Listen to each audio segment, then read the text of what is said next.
저는 이제 목회를 이제 시작하면서 솔직히 그 기쁨과 또 설렘보다는 두려움과 떨림이 대부분의 감정이었습니다. 그때의 시작은 그랬던 것 같은데 내가 이것을 잘 해낼 수 있을까?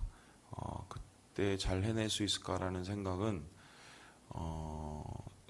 뭐 이런 데서 시작이 됐는데 이렇게 우리가 생각하는 목회자 하면은 좀 뭔가 사람들의 모델이 되어야 될 것 같고 또 좀 모범이 되는 삶을 또 살아야 될 것 같고 그리고 아버지와 같은 마음으로 이제 사람을 우리 영혼들을 좀 이렇게 잘 보살피고 또 품어야 될 것 같은 뭐 그런 제가 최소한 어렸을 때 목사님은 그런 이미지였거든요. 근데 그런 역할을 제가 잘 감당할 수 있을까? 저는 뭐 그런 의미에 봤을 때는 참 한없이 부족한 사람이라 뭐 설교를 하고 뭐 사역을 어떻게 해가고 뭐 이 문제를 떠나서 이 목회자로서의 품성 그리고 그 부담감 뭐 이런 거를 제가 좀 잘 할 수 있을까? 뭐 이런 고민을 했기 때문에 사실 목회를 시작하면서 되게 무서웠어요. 그 점이 무서웠는데 근데 이제 제가 부교육자죠. 그리고 뭐 전도사, 강도사, 부목사로 이렇게 오래 생활을 하면서 그러면서 이제 바라본 것 중에 하나가 뭐냐면 그 영혼들을 품을 수 있는 그 마음, 영혼들을 사랑할 수 있는 그 마음도 굉장히 중요하지만 목회자가 하나님으로부터 받은 그 사명감, 그러니까 하나님 안에서 주님이 주신 그 마음을, 주님이 주신 그 사명을 끝까지 지키고 가는 것. 그러기 위해서는 변질되면 안 되잖아요. 그래서 나는 마지막 그 강단에서 내려올 때까지 이렇게 변질되지 않을 수 있을까? 그러니까 변절하지 않을 수 있을까? 막 이런 것 때문에 되게 많이 두렵고 떨렸습니다. 그 부교육자로 알면서 실제적으로 왜냐면은 좋은 마음으로 시작을 하셨다가 또 열심으로 그 사역을 이어가시다가 안 좋게 이제 마무리를 하시는 분이 제가 부교육자 때 특히 한국교회에 되게 많았어요. 그래 놓으니까 그러한 이 뒷모습을 바라보면서 많이 씁쓸했고 맨 처음엔 비난을 하다가 저 모습이 내 모습일 수도 있겠다는 어떤 그런 생각을 하면서 제게 계속적으로 질문을 했습니다. 그래서 조금 과하다 싶을 정도로 좀 이렇게 처음 마음 이런 거를 변하지 않으려고 되게 문문이 쳤던 것 같아요. 이 전도사, 뭐 강도사, 부목사 때. 그런데 이제 제가 우리 교회에 와서 처음으로 담임이라는 거를 해보니까 그 목회를 시작했을 때 처음 느꼈던 그 두려움, 내가 그런 품성을 가질 수 있을까? 뭐 이런 것도 여전히 남아 있고 또 두 번째, 내가 그 사명을 끝까지 지킬 수 있을까? 막 이런 부교육자 때에 느꼈던 그런 두려움, 그것도 여전히 남아 있고 거기에 한 가지가 더 이렇게 얹혀졌어요. 그런데 기존에 있었던 그 부담감, 기존에 있었던 그 두려움보다 훨씬 더 무겁고 훨씬 더 힘겨운 그런 부담입니다. 그래서 그게 뭐냐면 이런 건데요. 내가 강단에서 내려오고 교회에서 사역을 그만둘 때까지 내 마음에 예수님의 마음, 사랑이죠. 그거를 품고 살 수 있을까?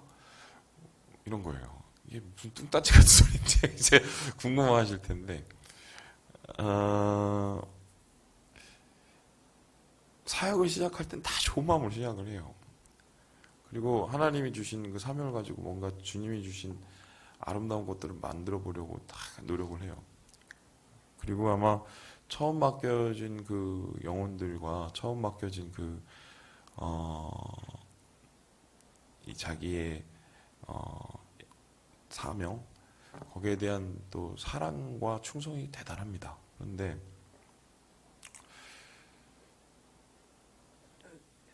담임이 되고 또 뭔가 교회의 어떤 책임을 맡게 된다는 것은 그 책임이라는 것은 하나님의 기대도 되지만 또 반면에 굉장히 현실적으로는 사람들의 기대도 있어요. 그렇죠? 그래서 그 담임 목사에게 바라는 그런 은근한 그 바람 이런 것들이 있단 말이에요. 그런데 100명이면 100명의 바람이 있고요. 1000명이면 1000명의 바람이 있고요. 근데 그 바람을 기대에 만족시키고 또 그 기대에 뭔가 좀 부합하는 그리고 그 이상의 것을 보여주고 또 뭔가 나타내 줄 수 있는 그러한 능력을 가지면 얼마나 좋겠으나 많은 경우는 모르겠어요. 다른 목사님, 훌륭하신 목사님들은 어떤지는 잘 모르지만 그 바람이 바람으로 끝나지 않고 나중에 실망과 비난으로 끝마쳐질 수도 있더라고요. 그러니까 그 비난이 제가 뭔가 목회자로서 문제가 있고 제가 뭔가 그 주님 앞에 좀 이렇게 비뚤어진 마음이 있으면 거기에 대한 뭐 우려, 거기에 대한 걱정, 뭐 그런 시각이면 그런 비난이면 약이 되죠. 그래서 그때는 힘들지만 그것을 잘 받아들이면 제가 뭔가 다시 마음을 고쳐 먹을 수 있는 그런 채찍질이 될 수도 있습니다. 그런데 많은 경우에 대해서는 그냥 개인적인 바람을 혹은 개인적인 잣대를 가지고 제가 되게 지금 조심스럽게 얘기하는 거예요. 개인적인 잣대를 가지고 이 목사에 대한 혹은 책임을 가진 그 교육자에 대한 것을 이게 평가를 하는 경우가 있어요. 그렇게 되면은 아무리 노력을 하고 아무리 이렇게 좋게 하려고 하는 마음이 있어도 그러한 바람을 다 못 채워줘요. 그리고 심지어는 아주 제가 쉽게 설명을 해드릴게요. 간혹 가다가 이제 주일날에 이제 제가 이번 주에도 머리를 잘랐어요. 머리 자르면 죽죠. 머리카락을 잘랐는데 그 저희 성도님들 중에서 이렇게 여쭤보시는 분들이 있단 말입니다. 아니 목사님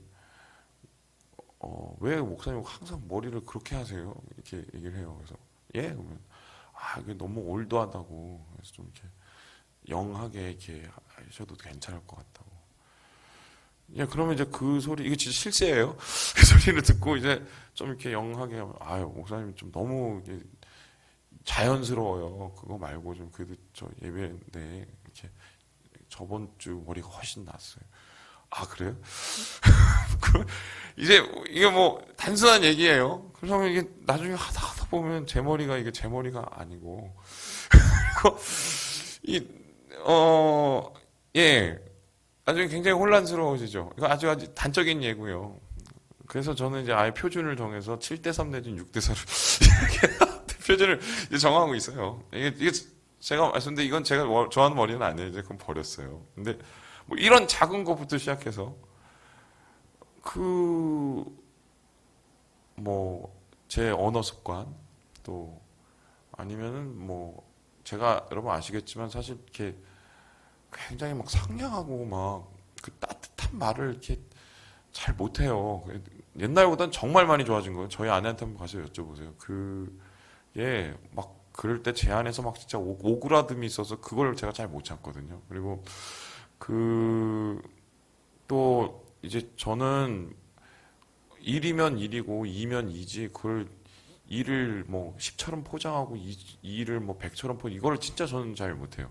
아마 그걸 할 수 있었으면 우리 안지영 집사님 말로는 아마 그 목사님 목회를 크게 했을 것 같다 이렇게 얘기하던데 저는 그거를 이게 잘 못해요. 성격상 그래 저희 집 내력이 그러는데 또 근데 그것 자체에 대해서 부담을 가지시는 분도 있단 말입니다. 그러니까 그러다 보면은 이제 제가 저의 있음 그 자체로 누군가에게 불편함을 드릴 수가 있단 말이에요. 그리고 자기의 기대와 바람과 다른 것으로 실망을 시켜드릴 수가 있어요. 근데 이제 거기서 끝나면 모르겠으나 이제 대부분의 경우를 제가 보면 그 제 장점 중에 하나는 저는 이제 벌써 이런 얘기를 제 스스로 하는 게 참 말이 웃긴데 그렇게 좀 덜 권위적이에요. 그쵸?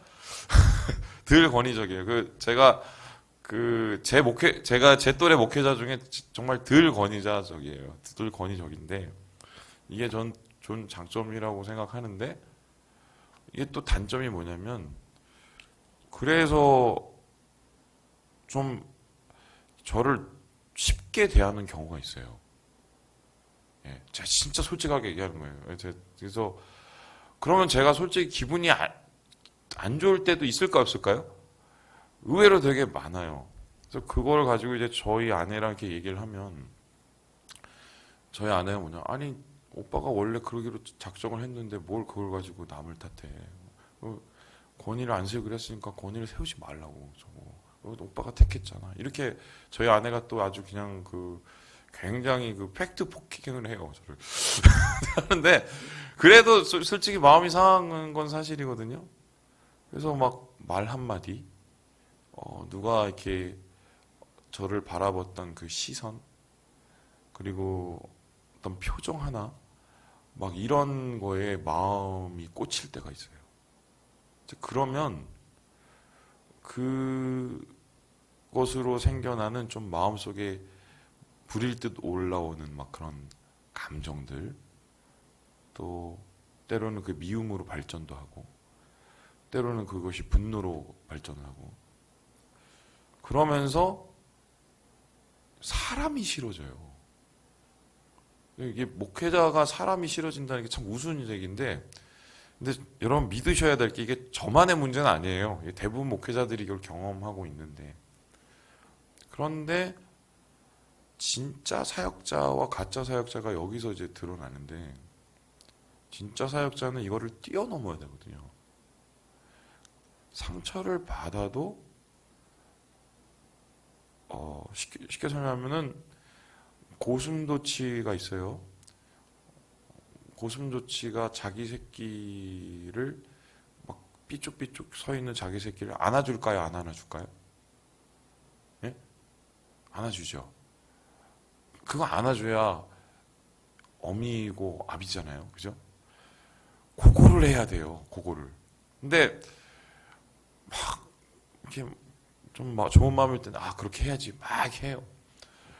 근데 이제 막 이게 막 그 시선 하나 말 한마디 또 뭐 어떤 그 표정 이런 게 꽂히기 시작하고 이게 마음이 멍들기 시작하면 나중에는 그러기가 되게 싫어요.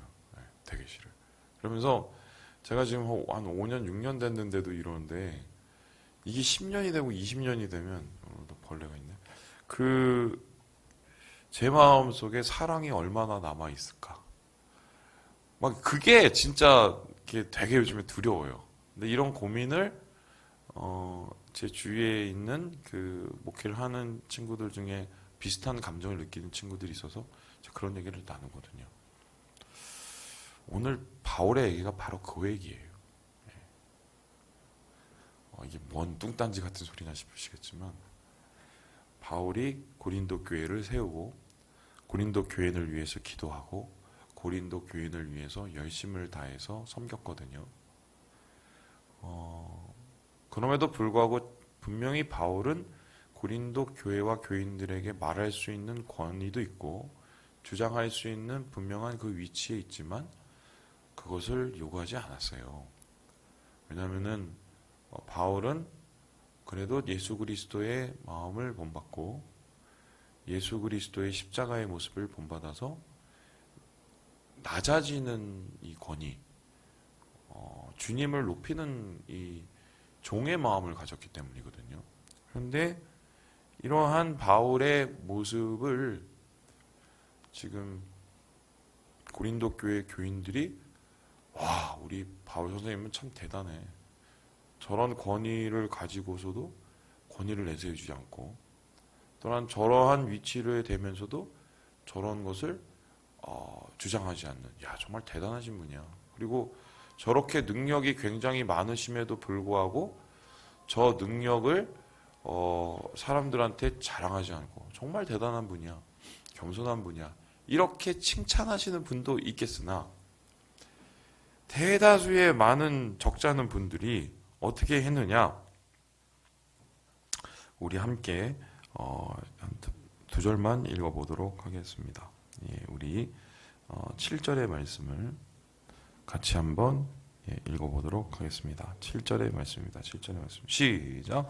너희는 외모만 보는도다. 만일 사람이 자기에게 그리스도에게 속한 줄을 믿을진대 자기가 그리스도에게 속한 것 같이 우리도 그러할 줄을 자기 속으로 다시 생각할 것이라.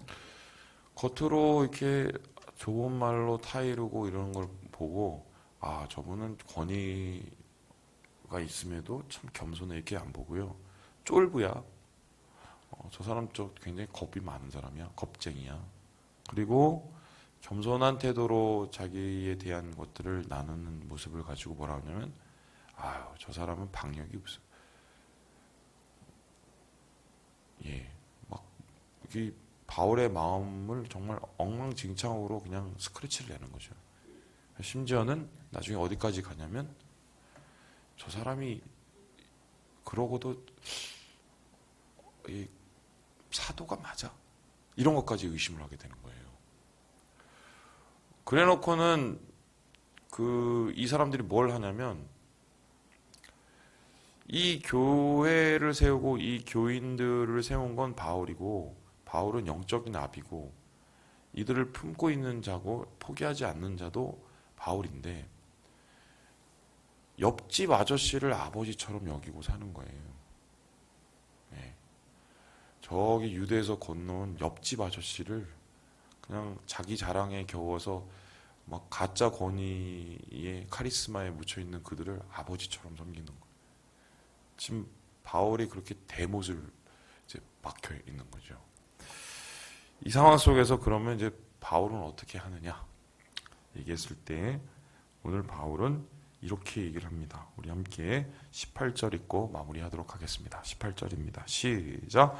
옳다 인정함을 받는 자는 자기를 칭찬하는 자가 아니요 오직 주께서 칭찬하시는 자니라.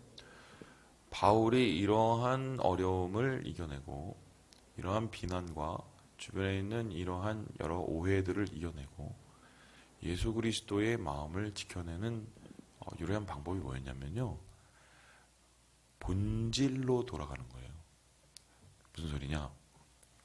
내가 이 사역을 어떻게 시작했으며 내가 왜 여기에 왔으며 내가 왜 이들을 만났으며 내가 왜 이들에게 복음을 전했으며 그리고 내가 왜 이렇게 어려움을 당하며 또 내가 왜 이렇게 이 어려움 속에서도 계속적으로 사역을 하고 있는지 다 까봤더니 하나 남는 게 뭐냐면 다메섹 석상에서 만난 다메섹 도상에서 만난 예수님이었어요. 내가 핍박하는 그 예수님이 나를 찾아와서 나를 용서하시고 나를 세워주시는 거죠. 내게 정말 죽을 것 같은 그런 반역을 저지른 나에게 사명을 맡겨주시는, 그게 하나 딱 남는 거예요. 그래서 사람들이 뭐라고 그러건 내 앞에 아무리 힘들고 어려운 일이 내 앞에 있던, 신앙적으로 나를 괴롭히는 많은 것들이 있던 그 본질에서 처음부터 다시 시작을 하면서 주 안에서 주를 위해서 주만 바라보며 주를 자랑하며, 그러면서 지금 바울이 이들에게 다시 나아가고 있는 이 모습을 우리가 말씀 속에서 찾게 됩니다. 그래서 참 이 말씀을 읽으면서 제가 참 바울 선생님한테 고맙고, 정말 선생님, 그리고 또 이 바울 선생님을 만든 우리 예수님이 참 대단하신 분이라는 걸 다시 한번 깨닫고, 여러분 뭐 제가 제 얘기하다가 끝난 것 같은데 죄송하고, 아마 여러분도 예수 믿으면서 참 당하는 억한 순간들이 많으실 거예요. 내가 왜 이런 취급을 받고, 내가 왜 이런 대우를 받고, 이런 오해를 받으며, 그럴 때 결국 우리가 돌아가야 되는 건 내가 만난 예수예요. 거기서부터 우리를 다시 세워나가고, 다시 거기서 우리를 붙잡아가 나갈 때 우리가 가야 될 길이 정확히 보이고, 그 가야 될 길의 힘이 우리에게 느껴질 것이다. 여러분, 이 말씀을 여러분과 함께 나눕니다. 주님 안에서 이 은혜로 사시고 이 능력으로 사시고 예수와 함께 이 험한 길을 승리하며 기쁨으로 걸어가시는 우리 사랑하는 우리 모든 형제 자매들 되시길 주님의 이름으로 축원합니다.